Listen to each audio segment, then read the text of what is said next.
The age of mass psychosis, how to stay sane among the mindless. We are living in a strange time. A time when truth feels like it's dissolving in real time.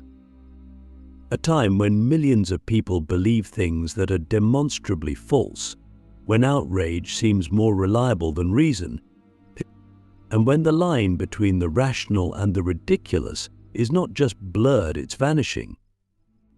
We scroll through oceans of content, much of it engineered to provoke, addict, divide. And we wonder, has the world gone mad? Or are we just waking up to how mad it always was? This video isn't just about society, it's about you. Because even if you consider yourself sane, grounded, and thoughtful, you're not immune to the collective current. Mass psychosis doesn't look like a zombie apocalypse. It looks like millions of people thinking they're the only sane person left. It looks like groupthink disguised as noble causes, like hysteria wrapped in moral language. It looks like algorithms shaping your beliefs without your consent. And the scariest part? Most people don't even know it's happening. But let's start with something deeper. What is mass psychosis, philosophically? It's not just a medical term, it's a condition of the collective soul. It's what happens when individual minds start to submerge into the group mind, when thinking becomes outsourced and feeling becomes weaponized. When people become so emotionally overwhelmed, so ideologically possessed, so spiritually disconnected, that they begin to replace reality with a shared illusion. And in that illusion, they find comfort, certainty, unity, purpose. But they lose autonomy. They lose reason. They lose themselves. Have you ever felt the pressure to conform not because you were convinced, but because resisting felt dangerous? That's the beginning of it. Have you ever repeated something you didn't fully understand, just to avoid conflict? That's how it spreads. Have you ever seen a crowd cheering for something insane and wondered, am I the crazy one? That's the moment of awakening. That's when you realize the madness isn't just out there. It's creeping toward you. So how do we stay sane in a world that rewards madness? Click subscribe to this channel to get more topics you love. The first step is learning to see clearly, not with your eyes, but with your mind. And to do that, you have to step outside the noise. You have to unplug not just from your devices, but from your mental habits. From the reflex to agree, to react, to judge. Sanity begins in silence, in solitude, in the radical act of thinking for yourself. And I don't mean thinking in isolation, I mean thinking independently. Being able to hear 10,000 voices and still trust your own. But that's not easy. Because in the age of mass psychosis, the individual is the enemy. The system thrives on conformity. It rewards those who go along. It cancels dissenters. It punishes nuance. In a world where everyone is screaming, a whisper sounds like a threat. Sanity, then, becomes a rebellion. A quiet, deliberate refusal to lose yourself in the crowd. Let me ask you something. When was the last time you changed your mind about something important, not because you were pressured, but because you thought it through? When was the last time you questioned a belief you were emotionally attached to? That's what sanity looks like. The willingness to go against yourself if truth demands it. The courage to be intellectually homeless for a time while you search for something real. Mass psychosis feeds on certainty. It needs people to be absolutely sure without doubt, without hesitation. It turns ideas into identities and then defends them like territory. But real sanity is humble. It admits its limits. It welcomes doubt. It asks uncomfortable questions. It says, I don't know more often than I'm right. And that's not weakness. That's strength. Because when you don't need to be right all the time, you're free to actually learn. But here's the trap. We think we're immune. We think mass psychosis is something other people fall into, those on the other side of the political spectrum, those in the cult, those in the echo chamber. But that illusion is part of the madness. The most dangerous belief is it couldn't happen to me. Because it already is happening to you, to all of us. The moment you stop questioning, the moment you start outsourcing your thinking to your tribe, your party, your favorite influencers, that's the moment you begin to drift into the current. So how do we resist? We resist by becoming radically honest, not just with others, but with ourselves. We resist by slowing down our thinking, and by becoming sensitive to manipulation, to mass emotion, to easy answers. We resist by reconnecting with the eternal, those timeless truths that don't change with hashtags or headlines. Truth is not a trend, and sanity is not a consensus. It's a discipline, a practice, a choice. And it's hard, because being sane in an insane world means being misunderstood. It means being called names. It means being lonely. But it also means being free. And that freedom, the freedom to think, to question, to feel deeply without being consumed, is the most revolutionary act in the age of mass psychosis. So let me leave you with this question. If the entire world lost its mind tomorrow, how would you know? What anchor would you hold on to? What inner compass would guide you through the fog? Because if you don't know, then maybe the madness has already begun. The echo chamber of the soul. Why consensus is the enemy of truth. Consensus is seductive. It offers safety, validation, and the warm illusion of certainty. When everyone around you agrees, it's easy to believe you must be right. You feel protected by the numbers, reassured by the crowd. But consensus is not the same as truth. In fact, sometimes it's the very opposite. But history is filled with examples where entire societies agreed on things that were catastrophically wrong: slavery, segregation, witch hunts, genocides, wars based on lies. The mob is not a measure of morality. It's a mirror of momentum. And once that momentum starts rolling, it crushes doubt, nuance, and independent thought beneath its weight. In the age of mass psychosis, consensus becomes a kind of drug. It's addictive. You post an opinion and you get likes. You mimic the dominant narrative and you're rewarded. You step out of line and suddenly the warmth turns cold. You're attacked, mocked, unfollowed. So you retreat. You self-censor. You tell yourself it's not worth the fight. And slowly, without realizing it, your soul begins to shrink. You start to mistake agreement for insight.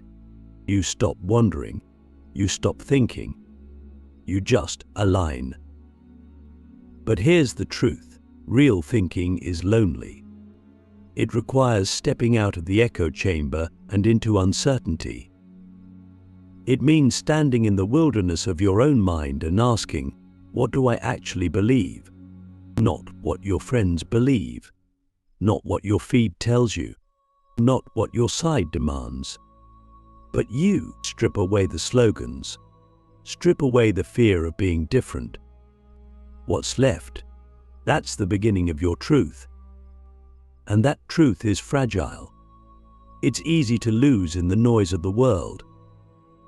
Because the echo chamber doesn't just live online, it lives inside us. It's the collection of assumptions we've absorbed without question. It's the voice in our head that says, "Don't say that," or "You can't think that." It's our inner algorithm curated by fear, shaped by culture, reinforced by repetition.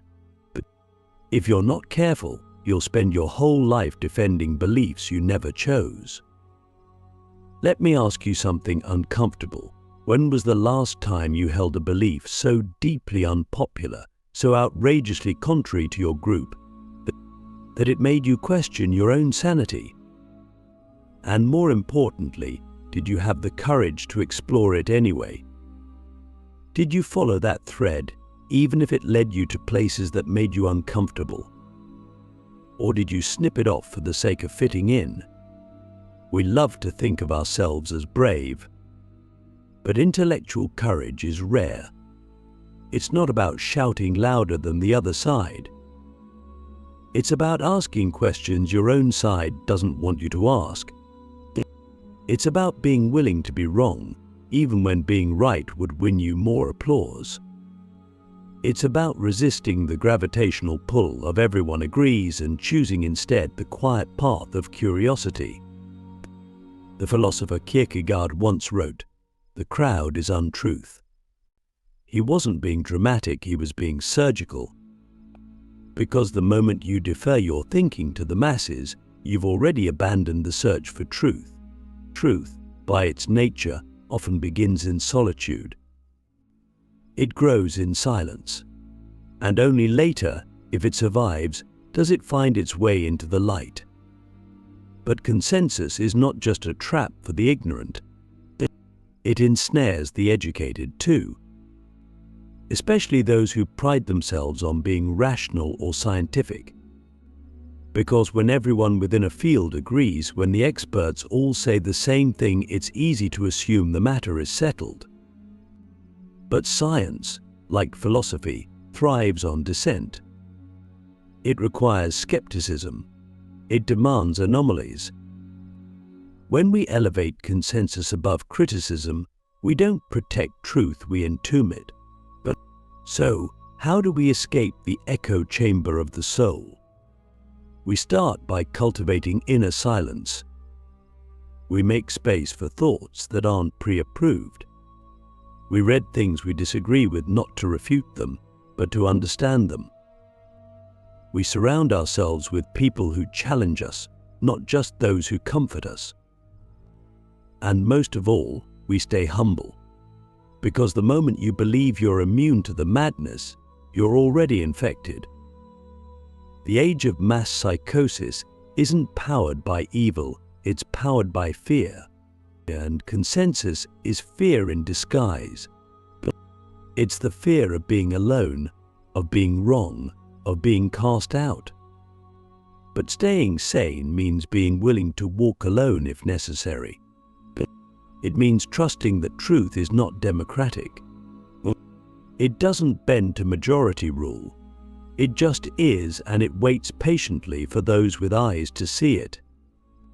The machinery of madness, how systems manufacture delusion and reward the blind. If mass psychosis is the disease, then the systems we live under are the breeding grounds. This madness isn't just spontaneous, it's engineered, cultivated, reinforced. You don't need a conspiracy theory to see it. You just need to understand how incentives work. Systems, whether political, economic, educational, or technological, are not neutral. They are designed to produce certain outcomes. And in the modern world, most of these systems reward obedience, conformity, and spectacle, while punishing depth, doubt, and dissent. What we mistake for madness is often just the logical conclusion of a system that profits from delusion. But let's begin with media. Not just the news, but the entire architecture of digital attention. It doesn't want you sane. It wants you addicted. It wants your outrage, your fear, your tribalism, because those emotions keep you glued to the screen. The more emotionally dysregulated you are, the more predictable your behavior becomes. You become data, clicks, engagement, revenue. And so the algorithm doesn't serve you what's true, it serves you what keeps you scrolling. The most extreme voices rise to the top. The most divisive narratives dominate. And the more time you spend in that ecosystem, the more your perception of reality distorts. Then there's the educational system. It should be a sanctuary for critical thinking, but more often it becomes a factory for conformity. From an early age, we are taught what to think, not how to think. We are rewarded for regurgitating the right answers, not for asking dangerous questions. The student who memorizes well is praised. The student who challenges the premise is labeled disruptive. And so we graduate, not as independent thinkers, but as well-behaved replicators of the dominant worldview. We get degrees, but we lose curiosity. We become employable, but not enlightened. Now look at politics. It doesn't matter where you fall on the spectrum, left, right, or center. The machinery is the same. Politicians aren't incentivized to tell the truth. They're incentivized to win elections. And elections are won not by appealing to reason, but by exploiting emotion. Fear works. Division works.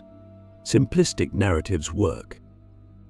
So the political system doesn't care whether you understand the complexities of reality, it only cares whether you vote, donate, or repost. And so we get leaders who reflect not the best in us, but the most reactive. Even spirituality is not immune. Institutions that should guide us toward inner truth often become part of the machinery. They offer ready-made belief systems, rigid dogmas, and moral superiority wrapped in divine language. They sell certainty in an uncertain world. But true spiritual growth is messy, non-linear, and deeply personal. It requires solitude, silence, and surrender. It resists mass production. And so the deeper path is often buried beneath layers of ritual, hierarchy, and fear. And then perhaps most insidiously there's capitalism, a system that rewards not wisdom, but attention, not virtue, but visibility. In such a world, the loudest voices win. The most marketable personalities rise. Depth becomes a liability. It doesn't sell. So we create influencers instead of thinkers, brands instead of souls. We teach people how to monetize their identity, but not how to find it. And in the process, we become strangers to ourselves, exhausted, distracted, and perpetually unsatisfied. So, how do you stay sane in a world where the very systems you live in are designed to exploit your psychology? You begin by recognizing the game. You see the machinery for what it is, not a conspiracy, but a momentum. A self-reinforcing loop that thrives on your participation. And then you start to opt out, not by running away, but by refusing to be manipulated. You become harder to provoke, harder to categorize. You consume less and reflect more. You speak less and listen more. You start asking yourself, who benefits from me feeling this way? Who profits from my confusion or anger? What system is this emotion feeding? And here's the twist. When you stop feeding the machine, you don't just regain your sanity, you become dangerous. Because a sane person in a mad world is a threat to the system. You remind others that there's another way. That life doesn't have to be a performance. That truth doesn't need to trend. That it's still possible to be awake, aware, and whole even when everything around you is fractured. But it's not easy, because the machine is seductive. It offers comfort, distraction, and identity. Walking away from it means embracing something scarier: silence, uncertainty, solitude. But in that silence, something awakens. A voice that isn't programmed, a mind that isn't outsourced, a self that isn't for sale. So I'll ask you this: which parts of your life are running on autopilot, dictated by systems you never chose? And what would it mean to reclaim them, not with rebellion, but with awareness? The lighthouse within, building inner clarity in a world gone blind in the midst of chaos. The only light that truly guides is the one burning within. When the world loses its mind, when systems collapse into noise, and when the people around you seem hypnotized by illusions, the only way to stay sane is to become your own lighthouse. But that kind of clarity doesn't happen by accident. It's not something you find, it's something you build. Slowly, deliberately, with discipline, honesty, and a kind of inner craftsmanship that most people never attempt. Let's be clear, the world isn't going to slow down for you. It will keep spinning faster. The sensory overload will grow louder. The narratives will get more extreme. The pressure to conform will tighten. And so, if you're waiting for things to calm down before you get your mind right, you'll be waiting forever. Sanity has to be forged, not found. It's an internal structure, not an external condition. So how do you start? The first step is to cultivate stillness, not just externally, but internally. You need to create a space inside yourself that is untouched by the frenzy. That might mean meditation, it might mean journaling, but it might mean walking in silence without headphones. But it doesn't matter how you do it, what matters is that you do it. Because in stillness, you begin to notice the subtle layers of your own thought patterns. You begin to see how often your mind is not your own, how often it's reacting, performing, echoing. And once you see that, you can begin the work of reclaiming it. But clarity isn't just about silence. It's also about truth. And truth, if you pursue it honestly, will always crack your ego open. It will show you the lies you've told yourself, the roles you've played, the distractions you've embraced to avoid facing your own emptiness. But that's the real work, not exposing the madness of others, but confronting the illusions within yourself. Because once you become more obsessed with being honest than being liked, you become nearly impossible to manipulate. That's what makes inner clarity so powerful. It liberates you from the need for external validation.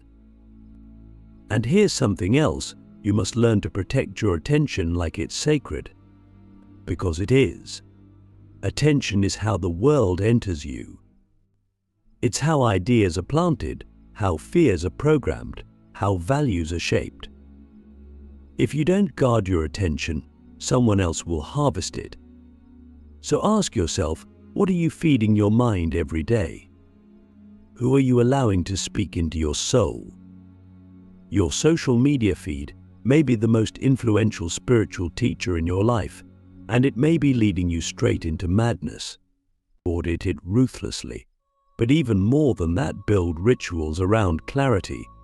Make sanity a practice, not a mood. Read things that challenge you. Have conversations that stretch you. Reflect daily, even briefly, on what you're becoming. Ask yourself questions that cut through the surface. Am I living on autopilot? What am I avoiding? Is the life I'm building aligned with what I say I value? These are not casual questions. They are spiritual weapons in a war against unconsciousness.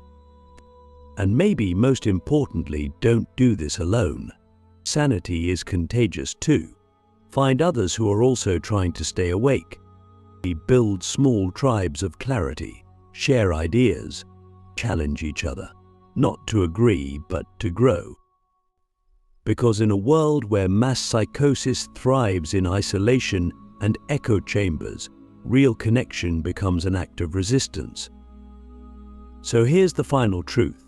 The world may not get less insane. The systems may not get better. The algorithms may not get kinder. But you can. You can become the kind of person who sees clearly, speaks honestly, and lives deliberately even in the dark.